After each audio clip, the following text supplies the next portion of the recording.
he became available. Kasama siya sa isang sweep na ginawa ng Manila MSW Mavericks. And at one point, they had a 10-game winning streak. Yeah.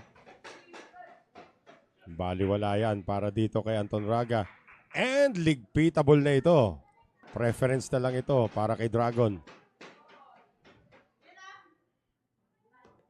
Side pocket it is. Does it escape the gravitational field of the 5? Okay naman. Corner pocket. And the players are really watching intently. Marami kang matututunan sa laban nitong dalawang ito from watching these two. And tonight, it's just the two of them, Doc Nicky. Wala nang substitution, walang rest back. There's a big possibility of a run out. Yun na nga.